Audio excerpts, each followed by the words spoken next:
guess what? This podcast is being sponsored by Tell a Story Hive. That's awesome. Yeah, and since 2013, they have been funding productions and supporting emerging filmmakers, and they've got a great new funding opportunity for you with mentorship and guidance from the National Screen Institute, and has already brought hundreds of films to life from creators in Western Canada. I have so many documentary pitch ideas. Okay, hit me with one and I'll see if I'll fund it. Okay. So there's this guy who lives on the west side of Vancouver whose house is filled with female mannequins. And I know that doesn't sound like a comfortable thing, but it's because he was like a vintage clothing like person who is just obsessed with vintage clothing and mannequins. And I just think it's really a fascinating thing to devote your life to this. And I'd love to talk to him about why this clothing means so much to him, why these mannequins mean so much to him. How he sleeps at night. I mean, there's so many questions. Absolutely. So up until May 7th, Story Hive is accepting applications for their second documentary edition. Story Hive is looking for documentary pitches that center the unique stories of your community. So gather a team and apply now for a chance at $50,000 in production grant, plus mentorship, career training. It's all at storyhive.com. And one of the really cool things is that all applying teams must have at least one female key creative. So be sure to read the eligibility requirements at storyhive.com. You can put your applications in up until May 7th, 12 p.m. PST. Good luck, everyone. Thank you.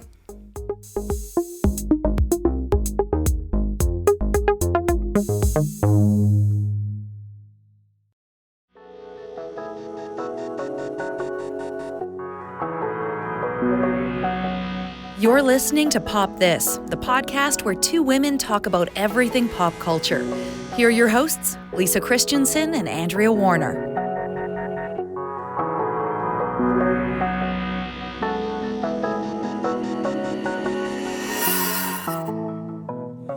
So we just passed a milestone anniversary, and that was it's been 25 years since Kurt Cobain died. Yes, I was actually wondering which anniversary you're going to reflect on, because I wasn't sure.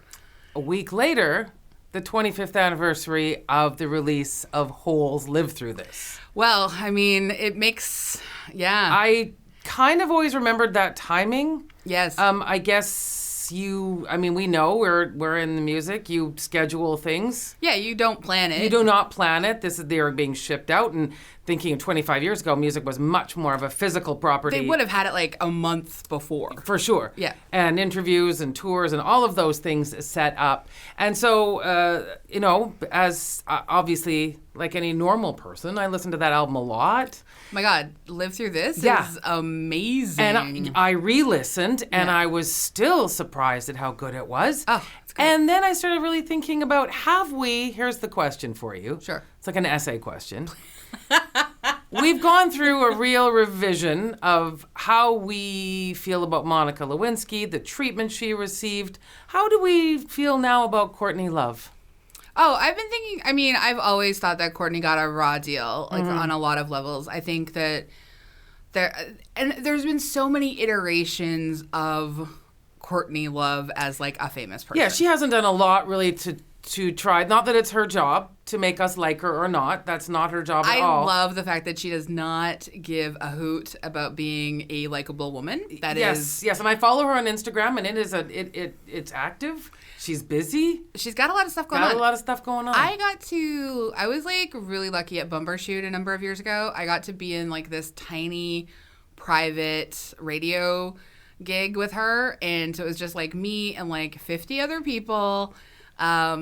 And she was doing something like live on the radio, and so I was just sitting like, I don't know, 20 feet from Courtney Love, and her energy is I don't know, like it is both radical and frightening and vulnerable all at the same time. Like she really you know, we talk all the time about like sort of, women contain multitudes, like for real. Yes. Like this is, and she's always navigating these really interesting, like emotional spaces that, you can't really tell sometimes with her, how much she like whether she has any filter or whether she has only filters. Like it's just kind of impossible. It is. And I feel like when I think back now, because we're all older now, well, it's 25 years. Yeah. And I don't feel like people really took into account the grief that she was going into. It was very cruel, I found. Well, and I would expect that like a lot of the interviews that she did were prior Yes. to Kurt's suicide.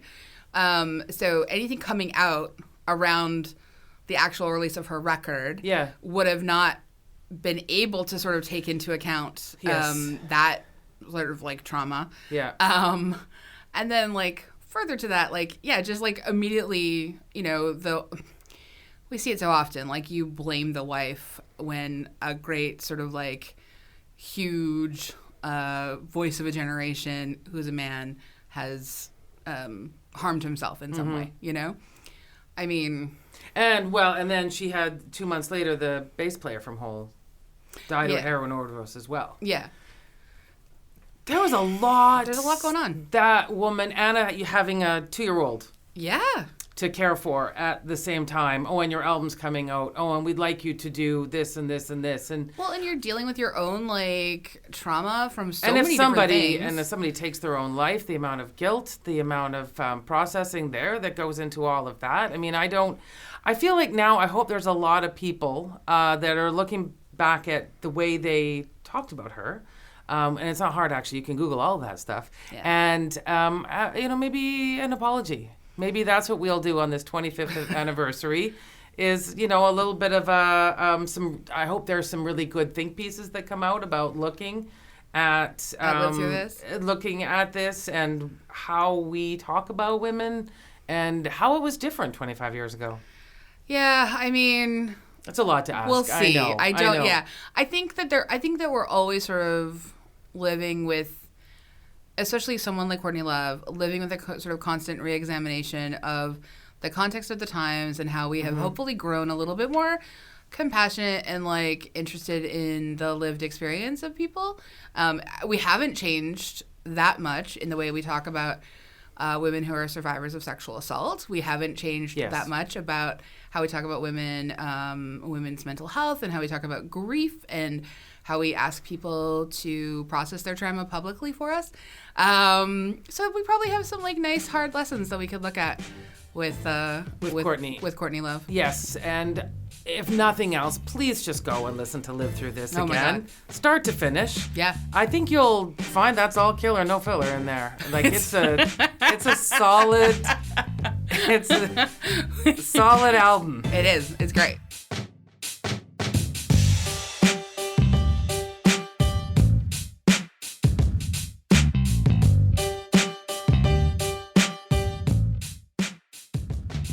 I do think we have a pretty natural segue into talking about complicated women here. Well, I was just actually going to say, I was like, oh my God, Lisa's doing the segue because this is like what we're going to talk about today is very much about sort of having an open mind around trauma and compassion for people who make choices that we don't understand. Yes. Yeah, boy.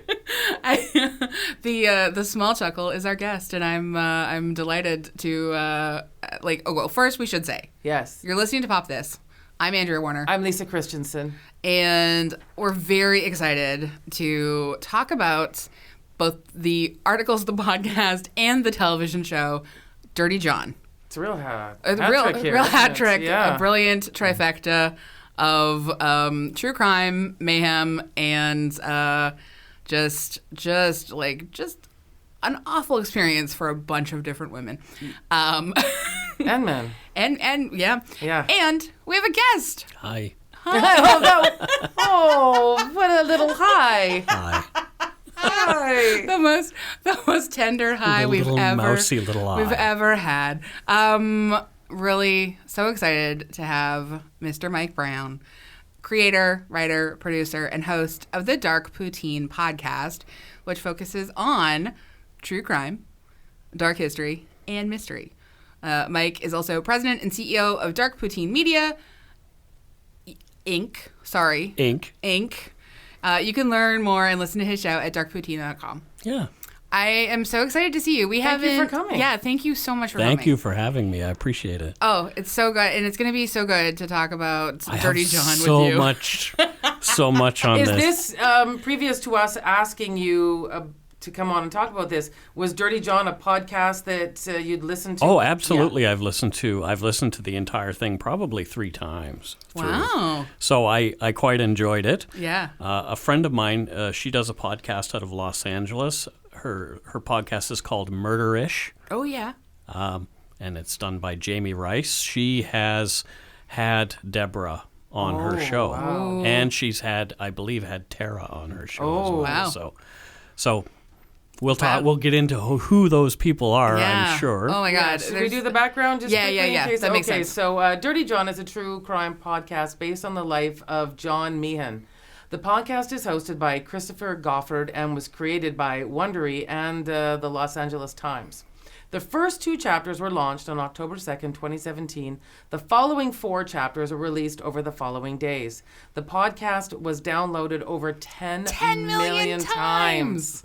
Just in the first 6 weeks. With the 6 weeks of release, and we were accounting for an awful lot of these. It was then made into a true crime television series that premiered November 25th, 2018 on Bravo. And on Netflix, I saw on Netflix it actually came out on Valentine's Day, which I thought cheeky beyond cheeky. I mean, it's a little creepy. It's creepy, but it's great programming. Yeah, Come on, I know. as a marketing thing, it's it's creepy but It gross is. and smart. So it starred Connie Britton, Eric Bana, Juno Temple, Jean Smart, and Julia Garner. The series was initially given an order for 2 seasons, the second of which is currently in development. So I guess that's where we're going to. So what, the second season, I'm trying to figure that out myself. I am, honest to God, I hope actually maybe it's going to give us a bit of a prequel, because I feel like one of the things Lisa and I were chatting about briefly earlier is that we felt like we didn't get enough space. I mean, so if you haven't watched the TV show, if you haven't listened to the podcast, if you haven't read the stuff, we're going to talk about the spoilers. So just now's your chance. Take a break. Spend, 2 days just straight binging and then come back to us.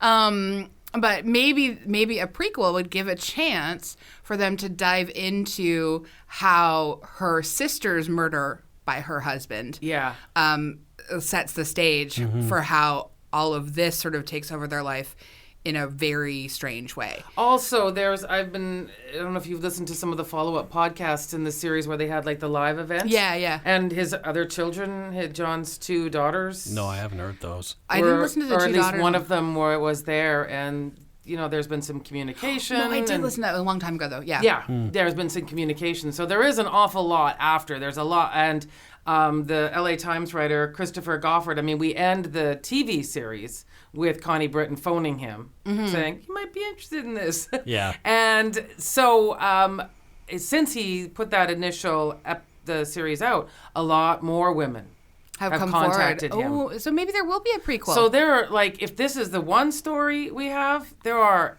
and I mean, the TV series and the podcast tried to give us some of these other side stories that were going on, right? Yeah. So these other relationships he was starting. Yeah. I mean, the man seems to have left wreckage. Yes. Through everywhere. Most 50 states, I would say. And that's kind of what I think is that the prequel may not focus on her at all. It might just dive deeply into his history. You're right. There's so many other stories. I mean, his own family person. too, which is complicated, and it's amazing how one human being, which I would imagine is a large part of the sort of philosophical things you look at in your murder podcast, one person.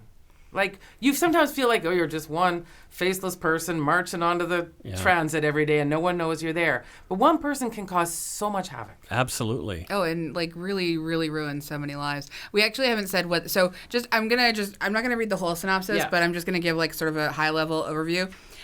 Deborah Newell met John Meehan for dinner. They fell in love kind of immediately. She'd had 4 failed marriages, and she finally found the real thing in this guy. Over the subsequent week, her children do not like him immediately, and we find out quickly that they are just pretty good judges of character, because he ends up being controlling, ugly temper, and has a secret criminal past, is a pathological liar, and a long history of conning, manipulating, abusing women, and pretty significant addiction issues. Also pretty significant. Deborah is very wealthy and successful. She's very wealthy and successful. Very wealthy, very successful, and has 4 children, and also cares for a nephew, and is a genuinely really great person. Seems to be. I mean, so he gets in there, tries to alienate her from her family, like classic manipulative, abusive male behavior that we've heard about so often, and he really comes close to destroying her whole family until twist ending, which we can talk about later. But anyway, I should say the title Dirty John is a nickname that some of his classmates gave him during his time at the University of Dayton, because he was just a real horn dog and not terribly great hygiene. So what a nickname. A duality of reasons for that nickname is just wild. Yeah. He was getting away with stuff forever. He really, really was. So in terms of being a crime podcaster, is this to not trivialize the story, but is this the perfect subject?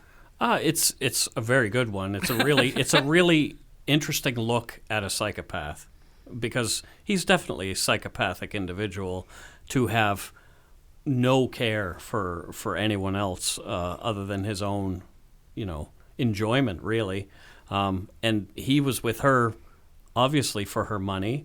They can see it. These guys, every time I look at one of these guys, and it's this kind of situation, they're like a cat, And if you run away from a big cat, it's going to chase you and it's going to kill you.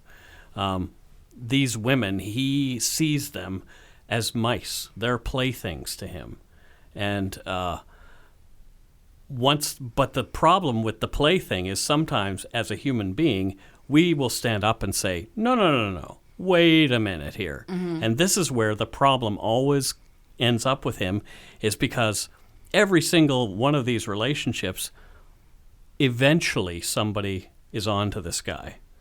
And once they stand up to the narcissist, you know that narcissists don't take to that very well at all. He's not very smart. As much as he gets away with a lot of stuff, he really thinks he's much smarter than he is. But as a true psychopath, he also, oddly, and I don't know what the other part of this diagnosis is, so smart about human nature and what people want to hear. And I think that was the other part of listening to this podcast and watching this series, and what was the most upsetting is seeing how well he knows how to do everything for her to get her to fall in love with him. Well, it's so the easy. Yeah. It's heartbreakingly easy. All he had to do was be nice to her, because we see a montage of her bad dates. Yeah. And as irony would tell you, that those are probably your better bets. Sure. That dismissive, awful man that's going to treat you like garbage, but at least he won't murder you and steal your money and alienate you from your children. I mean, you make the call. Yeah. And that's, I think, what just is the fact that those are your options, ladies. Well, that's what you got. Hey, that's what it seems like the world's telling women all the time. But I think that is the thing that stands out the most to me about these stories of these, and they say charismatic psychopath. Yeah. It's usually that's the first word, right? And that's how those cult leaders can do these things. So even though they're not smart, they don't play the long game very well. Some of them are very smart. Some of them can be. This one is not. But he is smart enough to understand all of those tricks, and how to get into her brain. What is the thing I need to do to get in there that will make her turn her back on her family? And I need to make her feel like she's a princess, I mean, it's so easy to sort of isolate someone. I, not that I've been in that extreme a situation, but in terms of sort of it has been easy-ish in one experience. Again, nowhere near what this happened, but in order to sort of isolate me a little, it was, one, make me feel like they would die without me, and make me feel like I was the only person in the world that meant anything to them. Right. That's probably 90% of all pop songs. They're Totally. not. Pop songs are not wrong. Pop songs they're not. the truth. They're always honestly. obsessive. Listen They to are- the Police, Every Breath You Take. Yeah. That Yeah, song is it's- about stalking. How about Rihanna's? 100%, I want yeah. you to make me feel like I'm the only one in the world. Right? Well, yeah, Yeah, I know. But I mean, it's just we do ask these questions like Yeah. how do smart women fall for these like abusive men? I don't think But intellect has much to do with It's it. not. It's no. not intellect. It's emotional and it's feeling and it's Yep. like I mean, this guy, he does literally he ends up in the hospital and that's how he gets her back after Right. he has Sympathy. already Yeah. like proven to be a very bad man. She knows how bad She he knows. is by bad. this Yeah, point. yes, Yeah. yes. But But she she's can just change like, him. Well, you always think you can change someone. You always think like that you can help someone. They just haven't met the right care Yeah. Right? that you can provide. Yeah. My God. You see it over and over again. For example, look at Ted Bundy Oh, yeah. and the women that followed this guy around, and we're about to see another. Well, and Charles Manson had movie. how many Yeah. women living with Yeah. him? I mean, I know they were quite young, and I mean, he but- had gotten most of them addicted to drugs, and he turned Didn't feed them, and like, all he the would cults, and yeah. he would control everything. And I mean, the cameras that he sets up, Yeah. John Meehan sets up, like to follow her all the time, the tracker on the car, like it's a very controlling, abusive, narcissistic person, and it makes a lot of sense. I know, and I think that's. I mean, you said that earlier about, when we were segueing in about the compassion. I mean, seeing interviews, which I've seen quite a few now with Deborah Newell, and she really does. She has a very passive sort of voice. She just is a. And why should we expect that she has to be some sort of ball breaker to be making her way in the world? That's a horrible thought too. But and she is asking for you to care about her, and she's still close to her kids. Yeah. It's not like they disowned her and went, No. that was a super bad judgment call, Mom, and we're just don't Right. know where this goes. And Yeah. I saw an interview just 2 months ago with her daughter, and her daughter really is this, quite lovely girl, and she's it's a lot of PTSD. Yeah, I don't sleep much, and and especially since the show came out again, now it's back again, and triggered so again. it's a lot of therapy, and Yeah. You've sometimes dealt with family, Yes. like directly, Yes. as part of your podcast. So like, it's not just telling like the stories of people who have had bad things happen to them. Sometimes Right. you're talking to family.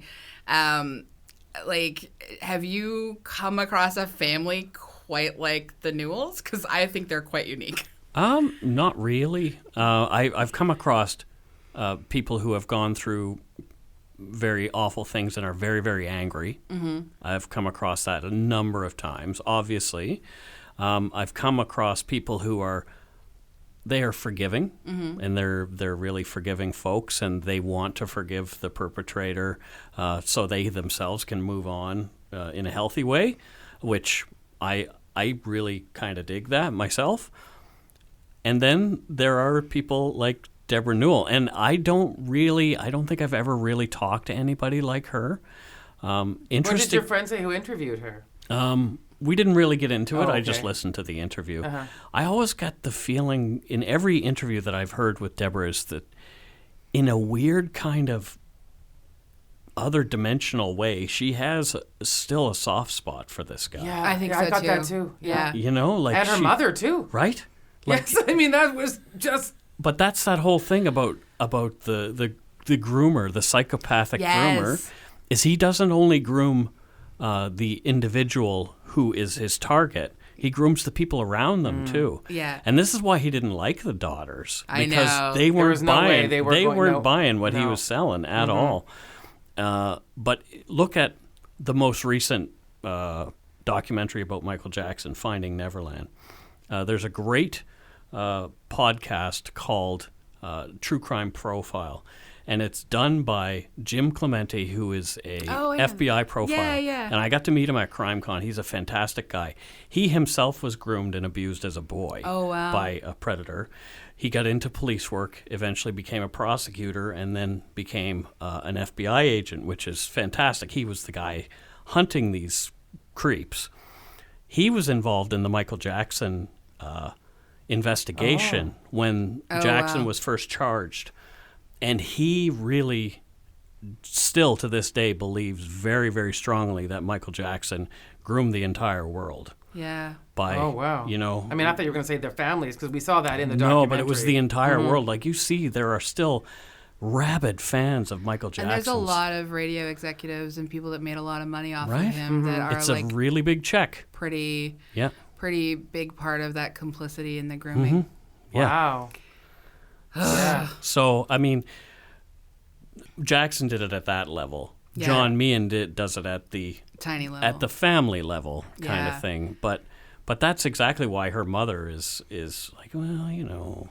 Well, can we? I know that like her mother's not the biggest deal, but that's actually the thing that is most fascinating to me is the fact that this is this family that has experienced like specifically domestic violence Yes. at its most horrific Right. end result. Yep. So Deborah Newell had a sister who was murdered by her husband. That's right. Who was a jealous, controlling person who she wanted to leave him.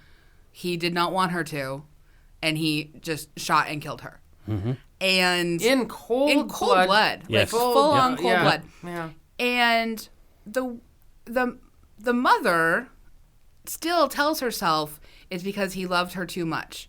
And if you grow up like, well, I mean, she wasn't super young, but like if Deborah Newell has had this sort of line of thinking, like part of her whole life is that loving someone enough to kill them is a normal thing. Like, and the mother talks about like, oh, it's rooted in forgiveness and her church and her faith in God and like all this other stuff.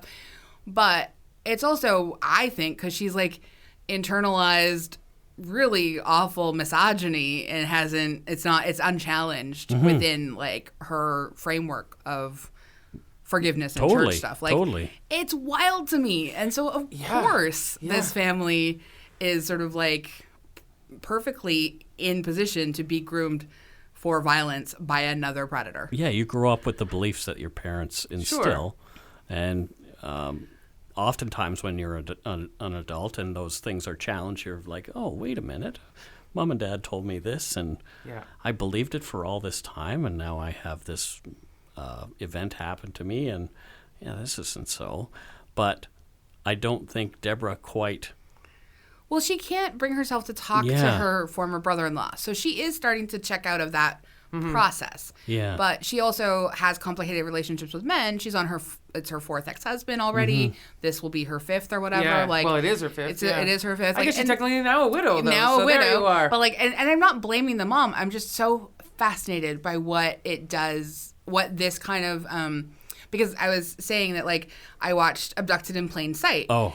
And Lisa hasn't seen it yet, so I don't want to like... Speaking of grooming. Well, yeah. And so Lisa hasn't seen it yet, so I don't want to spoil anything for anybody. But just, again, in terms of sort of like a family that is so desperately interested in not confronting anything and also putting their faith in their church, which also, again, focuses on forgiveness and not asking questions and not challenging men. It's just, oh my God. Yeah, Sorry. I know. It's almost as if some, like, all of these guys were like, seriously, that's the code? I'm in then. Yes. Because this is really going to benefit me greatly. Like, For real. honestly. Like, and it's a particular kind of religion because, I mean, their church was one of those very new Joel Osteen looking churches, right? Right. That very The kind of mega rich evangelical. Yeah, don't give me the money. Don't look at my mansions. Or Right. As an aside, Do as I say, don't do as I do. Can I just say, as an aside, and I haven't looked at it enough to make it a recommendation, but as an aside, I follow, and it's a great follow on Twitter, Footwear News. You wouldn't think there'd be a lot there. However, Footwear News. Footwear News. A new Instagram account started for people angry at pastors in these super mega rich churches and their expensive shoes. I love it. I absolutely love it. And you know what? You're thinking, well, that's niche. No, 100,000 people are following it in a week. Yeah. And you think, wow, what did you tap into? Like how extreme and upset people are. So these are these pastors in these mega LA churches Justin Bieber goes to, and they wear the toques and and so this is calling them out on this hypocrisy of telling us to live a certain way, and then you're showing up this way. Yeah. And I noticed that in at least the TV version, and I would imagine they used it from the podcast, is they definitely belong to this kind of a church. Oh, sure, yeah. And so there's a definite sort of like celebration of some of the things that I don't know if I really feel they're all that Christian. I'm just going to put that out there. I mean, I feel like the mom probably is, but I don't know. But you know what I mean? Else, like this, there's a certain sort of celebration. If you're wealthy, it's because God has chosen you or something. I mean, there's a lot of unexamined class stuff going on. Oh my goodness.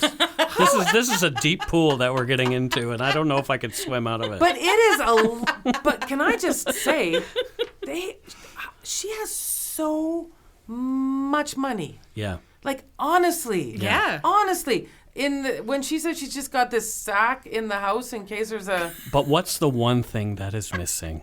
Love. Yes. Yes. Oh, she's heartbroken. She's been married 4 times. I know. There's finally this good-looking doctor, who's not really a doctor, is interested and willing to like hold her hand and stroke her ego and do all of those things that probably nobody has done for her in years. Well, not even so much stroking her ego, just so much as just being kind, it seemed. Well, we and see that was, her kids take her for granted. Yes, exactly. Yeah. Her mother's not like, that's a lot. That's not going to be a close... Oh, let's come for dinner. Well, I invited your brother-in-law that murdered your sister. Sure, yeah. Maybe I'll not come for dinner I tonight. don't think So that'll there be a are some good thing. family dynamic issues. There's some stuff that's not great. And I think that, and I mean, if breaking down this podcast success, one of the things that I think really did is because I think it's asking a lot of us listening to empathize with that. Do you know what I mean? Yes. Like we're not completely, we can't just go, like you said, she even takes him back even with all the red flags, right? But jeepers, the stuff that we all decide is, well, I've already accounted for this, and I've already sucked up this, and I've already, compromised myself on a million other ways. Sure. This is really not huge. Yeah. Yeah, do you think that the podcast and then the TV show by extension could have, do you think it did a good enough job really highlighting how he groomed her for this and like what the warning signs are? I don't think it did a good job of that. I think it showed. Yeah. I think it showed parts of it. I think it showed us why we will continuously fall for this. Sure. And people will forever till the end of time because we hear what we want to hear, we see what we want to see. And I think that's going to, the warning signs. I mean, come on. She had all the warning signs. She just chose not to look at them. Yeah. Exactly. If it's what are you really looking for? She was looking for love. Yeah. She didn't want to see the rest of that stuff. I've seen it over and over again on the internet. For example, my birth mom is on Facebook, and this guy from Florida contacted her and was, just chatting. They're chatting about her kitties and all this kind of stuff, and just a lot of back and forth until, well, I kind of want to come visit you, but I need somebody to pay for me to come visit. And she, she's just looking for a companion. And this person took advantage of that need. Mm-hmm. And they will always. Always. Yeah. And that is the, I think it's the human condition. It's like, we're bound to want. We all have desires. We all have things that we want. Yeah. And there's always going to be somebody out there who will take advantage of that. Not everybody. No. This guy is like one in how many thousand. Well, that's the thing. Like, do you feel like so this is one of the things that even when I met my husband, we met online, and that was, my grandma was deeply worried. She's like, don't go meet a stranger. And I was like, I think it's okay. He shows up in a trench coat. Well, that's it. Yeah. If yeah. So I made sure to I met him at the bar that I was really comfortable in, and I had the home field advantage, and everything was and I mean, 13 years later, we're still together. Yes, there like you it's go, fine. yeah. Unless he's playing the real long game, and we don't know. I mean, but, periodically I will, because I am so suspicious, and because I have a con artist aunt, and because I watch so much true crime, I will knows just who like, anyone? you know what? Anyway. I mean, I'm 99% sure of who he is, but I'm going to always allow that 1% to exist in the back of my head and be Sure. like, look, maybe I've been had. I mean, you've not gotten a lot from me, but I guess good on you, because you've done a good job. Not everyone's looking for the millions. No. You know? No. But I just, so with true crime and like the popularization of true crime in the last like little while, I feel like more and more people, at least who are already maybe predisposed to listening to this kind of stuff, they have like their backs up a little bit, like their alarm bells are already going off. But there's still a ton of people meeting everyone online, meeting through Instagram, meeting through Snapchat. Right. Like it's so easy for predators to groom. But like we said, they Absolutely. understand. They know. They have that great sense. Like you said, how long did this person correspond to build it up enough to asking for them? Weeks. You see, Yeah. they don't go quick. They know exactly how long And she's probably it not takes. the only one. Oh, yeah, no, Oh my 100%. gosh. You know? Yes. And it's just like, okay, I'm done with plan A over here, so I'm working plan B over here. Who knows how much money these I don't want to call lonely hearts, but Yeah. these people who just want somebody in their lives and would love to have a companion, how far will people go to leave themselves vulnerable to these? Well, that's the thing. Like, I mean, do we have to be like more callous and distrustful, or do we just like have to be like a tiny bit more media savvy about all kinds of different things? I don't know. I think 100% any of these people that caught up in this that it could have happened to them. Sure. They just, you know what I mean? This is not the first rodeo for them. No. Where they're going, what? Yeah. There are relationship scams going on? Yeah. Where? That is not happening. That is not happening. And I know we all feel we're going to be the exceptions, even if the data's out there to Sure. prove to us we're wrong. And I mean, I'm sure that's what Deborah was thinking. Yeah. You know, it's not like she didn't know. Yeah, we have to get to the ending of the podcast and John Meehan, because this is really a wild ending to this story. I did see it coming, though. Did you? I saw it coming too, because they kept talking about in the podcast. The zombie. The zombie thing. Yeah. I was like, The Walking they Dead could have played thing. that a little more chill. Yeah. But it's deeply satisfying on a lot of weird levels. Yeah. Except for little Tara's PTSD. but Yeah. Well, no, I mean, I feel for her. Yeah. I thought the casting for the TV show was perfect for the sure two was. Daughters. Yes. Oh, yeah. Yeah. As to who they were on the podcast, and then to see them come to life in these characters on the TV show. They're both fantastic actors. yeah. Both I agree. fantastic, yeah. So Tara, who is just a wisp of a thing in her very early 20s, he decides to target her. We don't really know. He's got like a kill and kidnap kit He with was him. out stalking the other daughter too, though. Yeah. Yeah, he was. But he targets her because she's just a little less savvy. She's the one that's going to hurt, I think, Deborah the hardest. Because she's like the baby, and she's, yes. And the easiest mark. And the easiest easiest mark. mark, yeah. And so he shows up with his kidnap and kill kit, ropes, knives, whatever, attacks her, and she goes full Walking Dead on him and stabs him the way she would in a zombie attack. Yeah, so she gets his knife away from him and picks it up and stabs him in the eye. See, the podcast was that final episode, which they really did break that down. Yeah.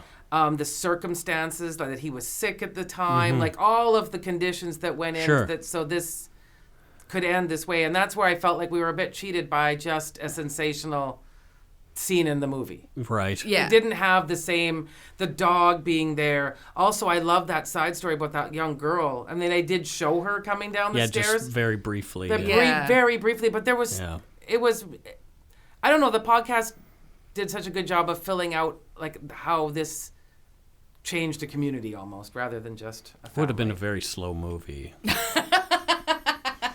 I understand Just they're two saying. different things. It's just that, you know what? This is the first time, I have to say, this is the very first time in my life. Usually my thing is it's not as good as the book. I've never in my life said it's not as good as the podcast. There you go. And I think that too. I think that yeah. the podcast far outshone the TV movie. Yeah, I think so too. I think like the series was fine, and I liked a lot of aspects of it. My grandma and I binged it all in one day. Your poor grandma. No, she loved it. Are you kidding me? Okay. No, she loved it. Because she had not heard the podcast. Oh. So I had watched the podcast, and I'm watching all this unfold. And Grandma keeps turning to me like, I don't know, every half hour, 45 minutes. And she's like, really? Is she falling for this? And I was like, oh, Graham, you don't even know where it's going to end. Yeah. And it keeps going, and it keeps going, and keeps going. And, I mean, we have some familial experience with, like, sort of, like, the con artists and Sure. the long con and a bunch of other things. And just, it was actually maybe one of the reasons I enjoyed binge watching the series so much was because I was watching my grandma react to it. Because it was like, normally, if we're going to watch, like, some murder shows for the afternoon, like, both of us are going to have a nap at some point. We're going to just, like, well, you know, whatever. Both of us riveted, wide awake. Wow. Yeah. All the whole time. Well, no, I know if I didn't know the ending and all of those things, I would probably be wondering how does this finally... How does he it seems get to be so resolved? slippery from the law, too, which Yeah, is right? kind of an amazing... Is he just going to move on and disappear or, you know? Get Yeah. the mobile home, Well, I was log thinking, on? I was thinking about it as a journalist when I was listening to the podcast because I didn't know. I didn't know while I was listening to the podcast that he was dead. I hadn't read the articles. I didn't know either, yeah. And so I kept thinking, how are they getting away with saying all of this stuff? Like, just the libel is going to be out of this world. Like, oh my God. Like, and then we get to the end. And he's dead. Oh, okay. This all makes sense then. I get it. Like, Yeah. it makes, like, as opposed to the Dr. Death stuff that's like that podcast, like, which I think also will end up becoming probably like a series as well. I have to imagine at some point. They had to be a little bit more careful with that because of, like, he's alive and he's in the court systems right now. Yeah. But I was just kind of blown away that they were able to be as detailed and as, like, merciless as possible, like, with, and not merciless, but just honest. Yeah. Because I think, like, honesty is so often missing Yes. when you have issues of libel still, like... You have to dance around some You have to dance issues, around so yeah. much stuff. Like, Especially here in Canada. It's not quite as strict in the United States. But we've had some situations with our podcast where Oh, really? we have to be very careful about what we say. And especially when dealing with young offenders. We did the Rena Burke course. case last week. And there's a lot of young offenders around that particular case. Yeah. And so we just went with what the papers call them, the Shoreline Six. I know what their names are. Yeah. It's very easy to find, but I'm not about breaking. Yeah. Yeah, no. Well, you don't want to get sued. Like, No. I mean, my God. Like, It's not worth it to tell a story. Like, really, the story can be told without the name. It really can. yeah.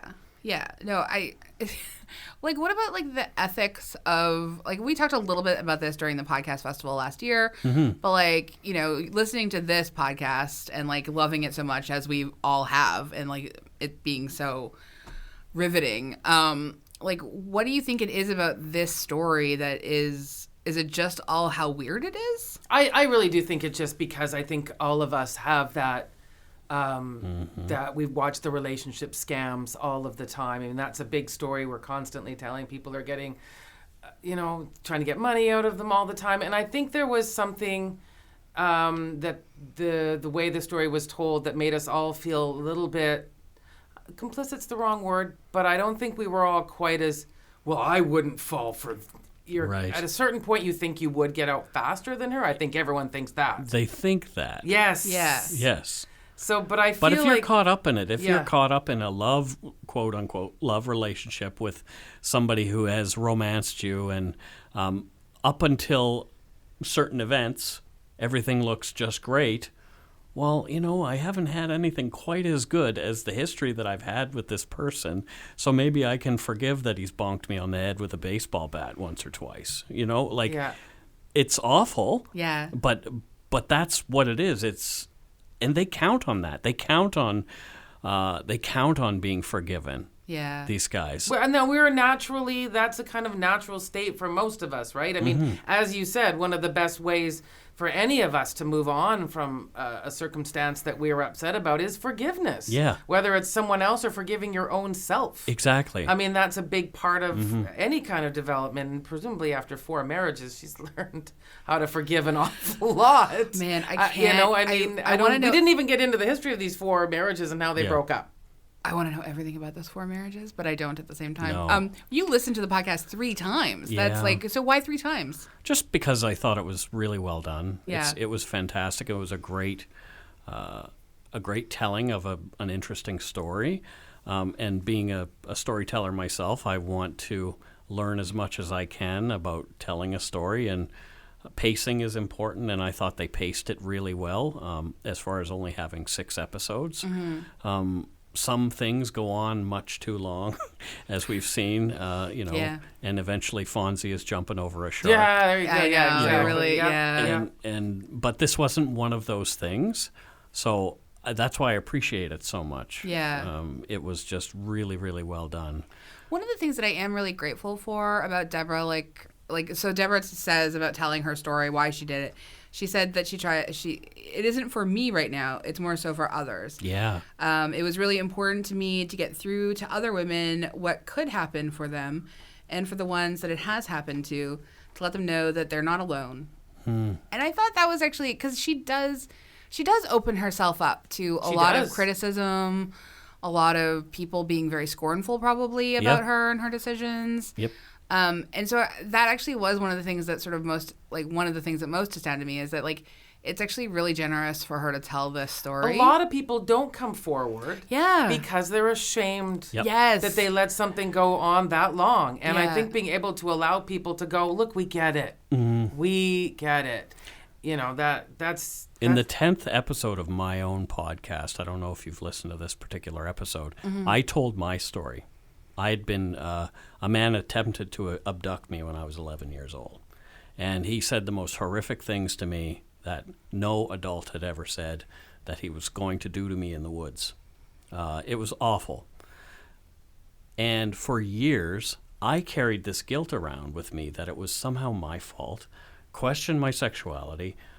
There was all this stuff that went around it. I saw him in the town, and I couldn't bring myself to identify him. So I carried this guilt, like I was terrified to start that whole thing up again. And when I was 36 years old, I went to the RCMP. Wow. And I said, here's, I know you've already had the report back in my hometown of Bridgewater, but I need to tell you more to this story. And they humored me, and apparently so many people, especially men, take over 20 years to come out with what has happened to them, because it's not a masculine thing to have somebody another man attack you, especially when you're supposed to be a virile young man, and this person attacks you. And this guy didn't get away with anything with me because I broke free and ran to a house screaming, and he ran off. But it was that whole shame I carried of not identifying him earlier. Yeah. And like I mentioned, these guys count on that, us being silent about it. Yeah. Because they know we're going to feel shame about what we've done. And a lot of women who are abused will never talk about it because they feel that same amount of shame, and the predator knows that. Yes, Yeah. yes, exactly. They know Yeah. I can get away with a lot of things. So, so I told my story because I heard Jim Clemente tell his story. Yeah. And I got to have a moment with him at CrimeCon last year and say, hey, you inspired me to do this. And he was like, oh, wow, thanks. Thanks. Yeah. Like he's one of my heroes for having done that, because he got me to the place where I was courageous enough to talk about it on my podcast. Now, I get emails from mostly women, but some men, every other day about that episode and how it either moved them. One girl in the States told me that she went ahead with something that happened to her 10 years ago, and now it is all in the court system. Thanks to my Oh telling. my God. And that was like, oh my gosh, I just sat at my keyboard and cried. Well, Yeah, and we no do know that kidding. Deborah Newell did have that impact because all of these other women came forward. Exactly. To tell their story. And I do think that when we've discussed this Yeah. on our podcast, we talk about the vulnerability of men, Mm-hmm. that the judgment if you're a woman that wants love. Yeah. You know, you should be better than that. Yeah. You know, you're a strong woman. Yeah. You're best on your own. That's when we really shine. So Why we didn't you tell kick his women, ass? For us, Yeah. it's why Yeah. didn't you kick his ass, or Of why didn't you course. do this or that? Yeah, or the other exactly. thing. That you are somehow representing all of Of mankind. all of mankind and The- female kind. And Yeah. Whatever and so masculinity I do means. think there is something that she is doing to say that, you know, like let's talk about this. It's a really powerful thing for survivors to share their stories. Mm-hmm. And I know not everyone can, but I'm really grateful when they do. And so I think that, like, ultimately this Dirty John and what you have done, and like I think it has a deeper meaning and a bigger cultural conversation than just turning bad days and bad experiences and bad events into entertainment. Like, I don't see it as such. No, and I think that, and just to speak to, this was a extremely popular podcast, and I do think there's a sense that true crime is only sensational and people are just bloodthirsty, but it's not, because these are human condition stories that we're getting out of And these. that's what I try to do Yeah. personally in my show. I want to talk about the victim. I want Yeah. to talk about the impact it had on the community. I want to talk about the family, even of the murderer or the criminal or whoever, this person that I'm talking about, what effect it had on them. Those people lose a son or a daughter too. Right. Yeah. Yes. You know, Of course it's yes. yeah, it's Yeah, and all their guilt and the processing they're Absolutely. going through. So much, you guys. We could talk about this forever and ever and ever. Forever. But we've been doing it for a little while now, and Well, there it's you go. time to wrap up. We do like to ask, does Dirty John, as an entity, does it pop? It does. I think it pops. I would go podcast first, and if you feel like just kind of getting some pictures in your head and see if they're the same as Yep. the people who made it, but I would start definitely with the podcast before the Absolutely. Netflix series. Yeah, I think the podcast as well. I mean, I think the journalism of the articles is Yes. great as well. But I think, you could read those articles and then do podcast and then go to the series. But you can hear the emotion when you're listening to it. 100%. Yeah. You can Oh, hear the reality. the podcast is very powerful. Yeah. I find sometimes the people that make those podcasts are a little too polished for my liking. Mm-hmm. It's a little slick. But this one I loved quite a bit. Yeah. Yeah.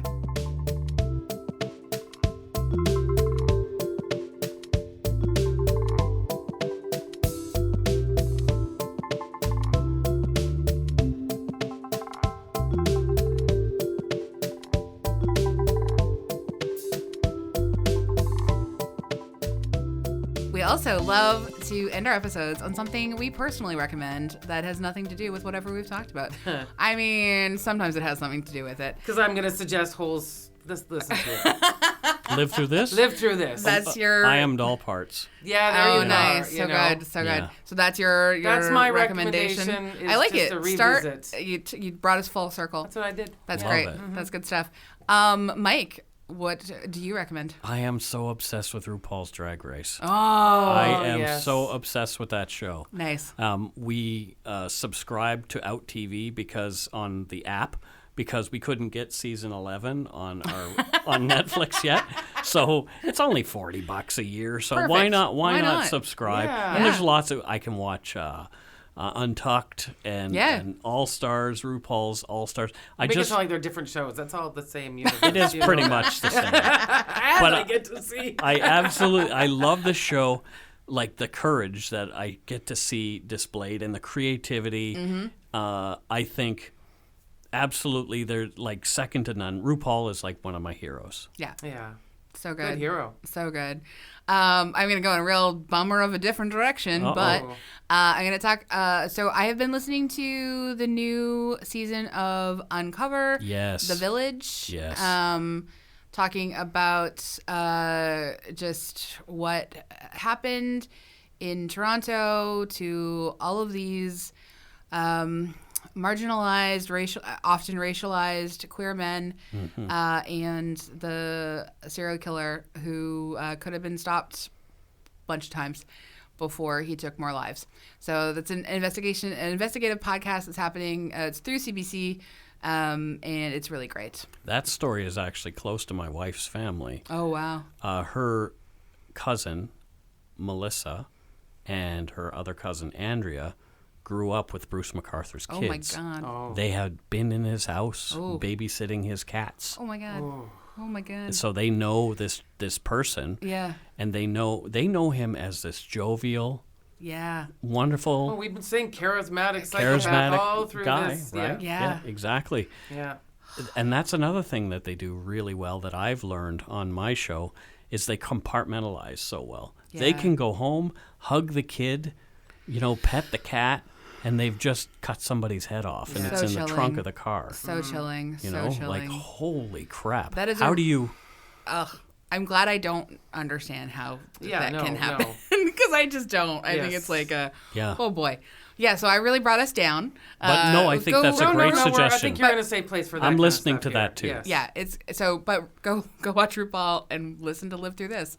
Where can people find you, Mike? darkpoutine.com, Perfect. Spotify, iTunes, et cetera, wherever you get your podcast goodness. And such a jolly, lovely man who's obsessed with murder. So it's thank you. Look, you've even got dimples. Yes, I do. Yeah. And a mustache. Yeah. People say I look like a mini Ed Kemper. Oh, see, I don't see that. I don't see that. Good, No, thank you're not goodness. a serial killer type. No. No, I guess you could be. Since Although we just talked Manhunter about was that. a great Netflix special. But I Mindhunter or Wasn't it called? Mindhunter. Mindhunter. It was called Mindhunter, wasn't it? Yeah. You said Manhunter at first. Did I? Yeah, Okay, but that's like a Mindhunter. movie, Sorry I to think. correct you. No, Yes. but I was telling Lisa, I was like, you were asking me something about Mike, and I was like, he looks like John Hodgman, Sure. and You've that's heard that too? Yeah. Yeah, okay. I used to look like Emilio Estevez back in the day. Breakfast Club day. Yeah. I was a cute boy back in the day. You're but still now- a Still cute cute. boy. Come on, look at those dimples. God, Yeah. Mike. Look at those dimples. He just wants us to I'm tell. two cute boys now. Yeah. He just wants to tell him how cute he is. Yes. Which you can just email Mike yourselves. Yeah. Get your own photo. Get your own photo. You can hang out with us on our various social media platforms, Facebook, Instagram, Twitter. You could email us if you wanted to, suggest an episode, popthiscollective@gmail.com. You could rate and review us. 5 stars. 5 stars. 5 stars. We really should start doing that subliminal thing at the beginning of I the know. episode, not I the know. end. iTunes. Do that. iTunes. Do that. And you could listen to us on Spotify and Stitcher and stuff like that too. Yeah, and we record at the Vancouver Public Library. Our producer is Andrea Gin. And as usual, thank you so much for being here. Thank you. And thanks, Mike. Thank Thanks, you. Mike. Awesome. Yay.